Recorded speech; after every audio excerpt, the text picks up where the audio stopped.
Assalamualaikum koma. Ni lah apa agaknya teman ni orang golongan B40. Baru balik Noreh koma. Golongan mana paling banyak masa nak mengumpat? B40. Golongan mana paling banyak masa nak gaduh? B40. Golongan mana paling banyak sibuk pasal artis? B40. Dah ada pula orang kata B40 ni tak ada kerja lain. Kisah duk ngumpat orang, sibuk dengan kisah hal artis. Ya ke koma kopi tu? Mak ya, bukanlah apa koma. Teman ni suka jugalah nak bercakap pasal artis, pasal Bella Astillah ni.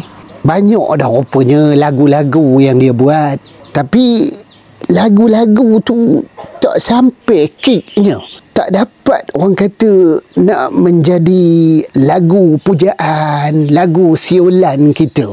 Banyak jugalah koma kalau teman tengok dekat sini lagu-lagu dia ni daripada tahun 2020 rupanya. Dan pada tahun ini dia nak buatlah lagunya yang bertajuk Berpisah Lebih Indah. Takkanlah nak berpisah dengan Syed Saddiq.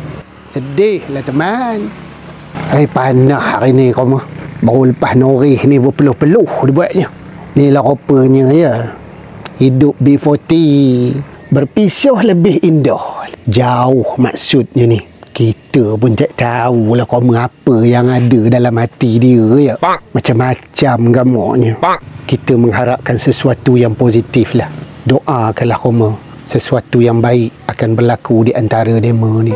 Usahlah nak berpisah walaupun lagunya bertajuk Berpisah Lebih Indah. Atau yolah teman, tak nak nasi dulu.